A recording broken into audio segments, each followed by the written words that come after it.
Willkommen bei die Kraft der Geschichten. Welcome to the power of stories. I have Jilani Prescot in the interview today. Ich habe Jilani, Cordelia Prescot im Interview today, heute. Und das Interview ist auf Englisch. Du findest die deutschen Untertitel auf YouTube. If you watch the interview on YouTube, you find the German subtitles. Enjoy. So welcome to the Power of Stories. I'm very happy to sit here in the field of the Unicorn Voice Camp with Jilani. And she is leading dances of universal peace in such a beautiful way. I'm so happy to share your time. A very warm welcome. Thank you, Annika. So nice to be here with you. Yeah, we share this wonderful week together in our camp circle. It's really a heartful time, good for the heart. Yeah, it really is. And I dance almost every morning with you and Salik, the dances of universal peace, and it's such a good way to pray, to wake up, to feel the heart, to feel the community of people. I'm so happy. And yeah, what's your reason to lead these beautiful dances? Well, for me, they're a healing practice. They're, as you say, a wonderful way to pray, to remember the many beautiful names of the divine in many languages, and to feel through the lenses of the many beautiful traditions around the world, all of which are windows and doors into the divine. How did you yourself find it? How did it come to you? Well, funnily enough, it was on a camp very much like this one. All right. And I didn't really know anything about it, but I kind of was searching for something, and I saw an advert for this camp. And I remember saying to Salik, my husband, we were together even then, this is nearly 30 years ago now, I said, "There's this camp, I'm going." I don't know what it is, but I'm going, and you can come if you want to. So he said, "Oh, okay." So we both went, and that's how we met the dancers. What are your precious moments in leading the dances? Well, it's funny. I think the first precious moment at that time, in our marriage, we'd been together for some time, but we had no children. I couldn't really feel a way to bring children into the world that I knew at that time. And when I saw this space of the camp and the dances and the music and the sacred chanting and how the children were held in that space, I thought, oh, now this I can see. So the first precious moment was for us to have 3 precious children. Oh, this makes me shiver. And so our children, they were carried and born and brought up in amongst the music and the prayers of the dances. And now they've all flown the nest. They've all left home. They're all in their 20s now, and so for me, life has opened up in a new way, and so now I have so many precious moments with the dances because I've been privileged to be invited to lead dances all over the world. So, in India, in Turkey, in Morocco, across Europe, and in America, and next year in Australia and New Zealand. So, yeah. Wow. Oh, that's amazing. And for you yourself, it's also a source of healing and... Yeah, absolutely. Yeah. It's interesting. A few people have come to me this week and said, "Oh, it feels like that you live this practice." And actually, I mean, I'm very touched that that's what they say to me. But it is actually how it feels. This is. I remember a time when Salik and I, when we just had one child at that time, when we were traveling in the car between 2 camps, and we were so excited about the dances and the music and sharing them. And we said, oh, one day we'll travel the world doing this. And I felt like, I wanted my life to feel like this, the feeling I could get from the dances, the feeling of connection and groundedness and open-hearted loving and feeling of presence of the divine. This was what I wanted my life to feel like and to look like. And so that's what I feel very blessed, that is how my life feels a lot of the time. Wow, that's beautiful. Even you as a couple, you made me cry this morning just to realize you're doing it together. It was like flashed me, and I thought, oh, this is so beautiful. It's a real precious gift, and like any couple, we've had our difficulties. It's not always a breeze. We're quite different as personalities, and we have our sensitivities, but actually the dances and the other practices around the dances and the communities that they've led us to have been a huge support in our growth and understanding, and we've done a lot of work together, and alhamdulillah, thanks to God, we're in a much better place than we've ever been before, and it's really lovely to stand side by side and share these practices. Yeah, it's like something bigger holding you together, which is bigger than you. Oh, yeah. Yeah. It was funny, yesterday we were pulling the little wagon here up the hill to fill up the water bottles, and so many people stopped us. They wanted to take our photos. It's like, I think it was something very symbolic for people actually to see us together, a man and wife pulling this wagon uphill, and it's like, I guess it's not such a common thing, so yeah, it's precious, and it certainly has been something that has sustained me through when times have been difficult, and to see a way through, and to feel that this is what I want, is to persevere and find the joy in being together. And you also work with the teenagers here on the field, which is a really gorgeous and beautiful thing you do. Such a precious thing. I love that wild young energy. And like this afternoon, they come and they go, oh, actually, don't come today because we're doing something else that we were going to do yesterday, but now we're doing it today. It's like, yeah, okay, fine. So you have to be flexible when you work with young people, but the rewards are immense. It's so precious, and I particularly love to share these practices with young people because they were designed for young people. So the dances were created in the 1960s. They began through a man called Samuel Lewis in San Francisco. He was working with the hippies, all these young people who were seeking something and searching, and so many of them were searching through drugs to find a sense of the divine. So he used to say to his students, he said, I can show you any of those experiences that you can get through taking drugs. There's a name for them in Sanskrit. They're like, these are all experiences that I can give you in a different way. And so the dances and the other practices, because the dances are only one part actually of his work, his practices.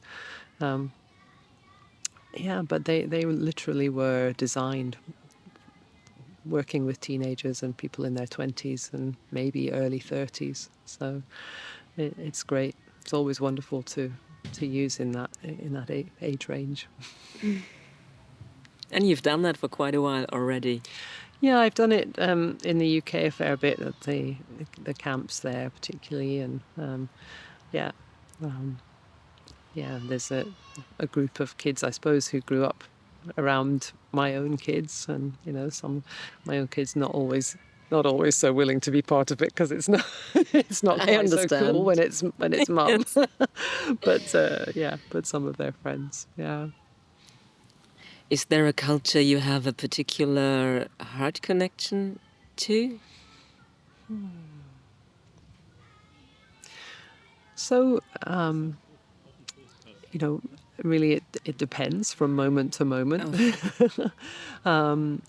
But often I would say the Sufi culture, the Arab language, I find very beautiful, and that's often where I turn to for the practices. So these dances came through a Sufi tradition. It's a universal Sufi tradition, so it very consciously includes all the paths and all the traditions, but its roots are in Sufism, and that feels strong to me. Therefore, but it was interesting when I was in India earlier this year. I visited an ashram of Papa Ram Das, who is in some ways called our Hindu grandfather of the dances, if you like. And so he achieved enlightenment through repeating the phrase Om Shri Ram, Jai Ram, Jai Jai Ram. And it's so special to go to his ashram where, nearly 100 years after he set it up, they're still saying Shri Ram, Jai Ram, Jai Jai Ram. They 24 hours a day, 7 days a week, all the time. Overnight they put on a recording. But 6 a.m. till 6 p.m. it's constantly there. It's being sung and chanted there. And to feel the atmosphere in that place, I was so very touched by it. And actually, I could really feel the sense of Samuel Lewis and the dances, and realise how much he actually learned from Papa Ram Das. He spent time at that ashram himself, and so that was a really special connection with a tradition that I haven't always found it so easy to understand, it hasn't been so familiar. So I'm really grateful for that. Oh, beautiful. I feel you're creating such a high energy on this field here. Every morning it gets even lighter and even higher up, and the hearts open even a little bit more. It's such a beautiful work you do. I'm so thankful. Thank you, Annika. I think that these are really powerful practices for doing just that. They are so good at bringing a community together, making people feel connected, feel heart connection with each other, feel open to each other, and then the atmosphere becomes higher and higher and more refined, and the more we do it together, the more it happens. Yeah. It's also so nice to look into people's eyes while singing these prayers. It's like such a beautiful thing. It's a really precious practice, that, yeah. It's that's something that in a way comes from the Hindu tradition, and it's known as darshan, this blessing with the eyes. And it's it's a really important part of the dances, these partner dances where we spend time looking deep into each other's eyes. The eyes are the windows of the soul, we say in English, and it's like you can really see somebody and feel seen in a way that at first can be quite unnerving. If you're not used to it, it's quite a bit exposing. Perhaps I remember when I would first find it a bit too much sometimes, and that's okay.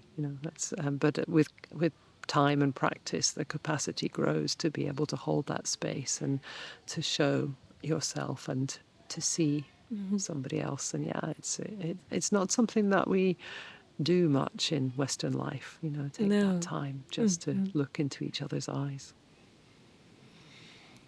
I wanted to say another thing. We talked a lot about the atmosphere going high and these loving connections, but one thing that I find really important, and I think it increases the power, is the grounded nature of the dances, because they're so embodied. We are moving our feet together in rhythm on the earth, and so this harmonizing our bodies in rhythm and being really present in our bodies, it's actually a very revolutionary type of meditation. It's quite extraordinary, and I feel like in a way it's a practice whose time is coming. It's like,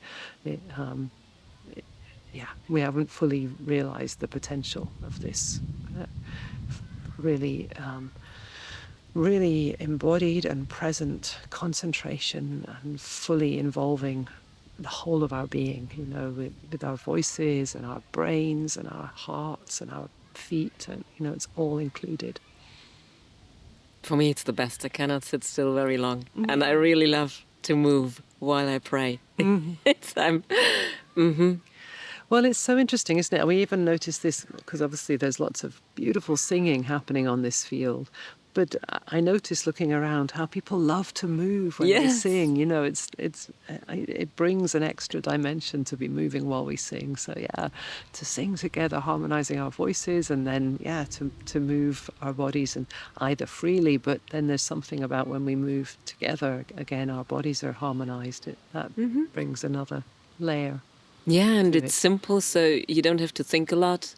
You can easily adapt it, and the body's just doing. Yeah. Moving.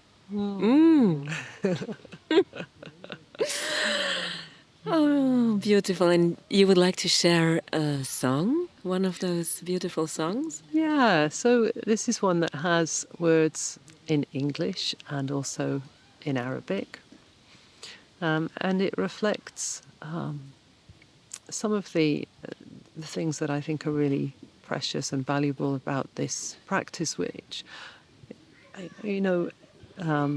it's easy to, first of all, experience these dances as something very light and joyful, which they are, and they really are good at bringing people together and making people have a good time, helping people to have a good time. They're very enjoyable.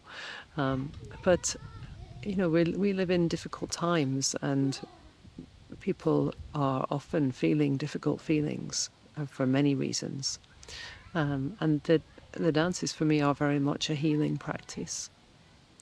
And so one of my Sufi teachers has a mantra, an English mantra that he likes to share, which is, "This is how it is right now."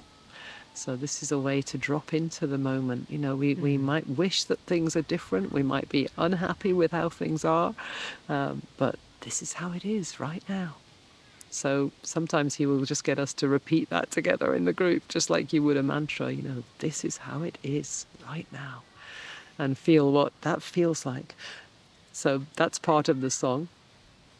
And then the other part is a pair of the beautiful names of Allah, which are used for healing. So the first one, Ya Shafi, means the source of all healing.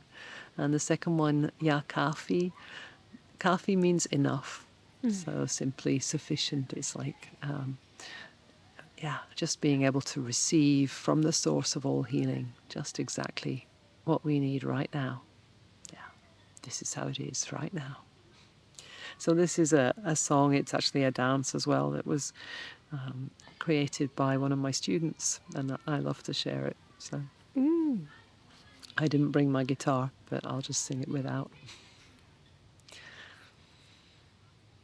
This is how it is right now. This is how it is right now. This is how it is right now. This is how it is right now. Ya Shafi, Ya Kafi, Ya Shafi, Ya Kafi. This is how it is right now. This is how it is right now. This is how it is right now. This is how it is right now. Ya Shafi, Ya Kafi, Ya Shafi, Ya Kafi.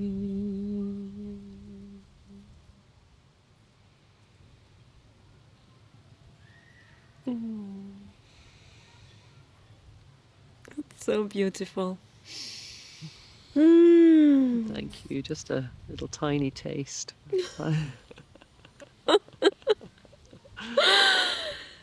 Oh, what makes your leading of the dances really special is that at some point of the dance you pick up your violin and play. And it's several times the moment when I start to cry and we stop singing. Even you lead us to breathe the dance and you start playing the violin and it goes even deeper. It's amazing. Well, thank you. Thank you. I think it's something very special and particular with these dances. We always use live music. It's never done with recorded music.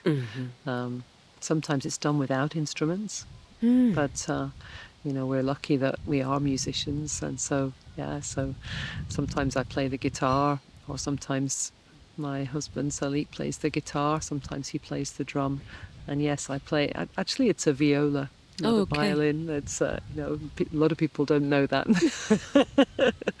but I'll just say it here. And for me, actually, there's something about the sound of the viola. It feels very close to to my human voice. I think it's a similar range to my human voice. So it feels like, when I play the melody and we're all breathing the words, it feels like the prayer goes through the viola at that point. So yes.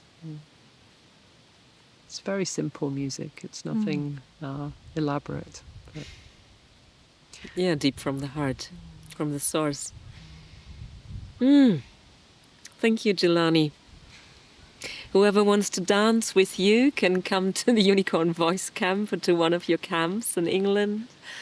Can look at your website. Yeah. What is it called? That's right. So my website is jilanicordelia.com, just my names. I'll put it in the show notes under this interview, yes. Thank you. Yes, and I have a little camp at the end of August in Wales that there's room for more people to join still. And various trips through the year, including a trip to Morocco. Like I know you're also taking a group to Morocco. So yeah, wonderful. But, all welcome. Please get in touch. Have a look at my website. It's also possible to have individual sessions with me because I do this practice called soul work, which I just mentioned earlier. It has a quality of storytelling to it. So you can also book online sessions with me to do that. Beautiful. I can recommend it from the depth of my heart. If you have the chance, please go there. Thank you, Annika. Oh, thank you so much. Well, it's always lovely to talk to you. Your beautiful voice. Ja, das war's für heute. So schön, dass du da bist. Alle Infos über Jilani findest du auf ihrer Website unter jilanicordelia.com. Ich verlinke es dir hier unter dem Podcast. Und am 22. Oktober starte ich wieder mit Erzähl Dich, frei. Dein Jahrestraining für Erzählerinnen und Erzähler. Und wenn du Lust hast, dich mit mir durchs Jahr zu erzählen, sei gern dabei. Wir erzählen uns durch alle Farben des Lebens, sinnliches Erzählen, im November das Thema Tod und Wiederkehr, Geschichten über Liebe und Licht in der weihnachtlichen Zeit und die Rauhnächte. Durch die Elemente erzählen wir uns Wasser, Feuer, Erde, Luft und die Elementarwesen, die Krafttiere, Drachen und Elementargeister. Es wird eine wunderbare Reise in die fantastische Welt der Geschichten. Ich freue mich, wenn du Lust hast, dabei zu sein. Wir treffen uns einmal im Monat auf Zoom und du bekommst jeden Monat ein Audio von mir mit einem Impuls und einer Aufgabe für den Monat. Melde dich gern an, direkt über meine Website unter annikahofmann.de. Ich freue mich, wenn wir uns dort sehen. Hab's ganz gut, fühl dich von Herzen umarmt. Es ist so schön, dass es dich gibt. Alles Liebe, deine Annika.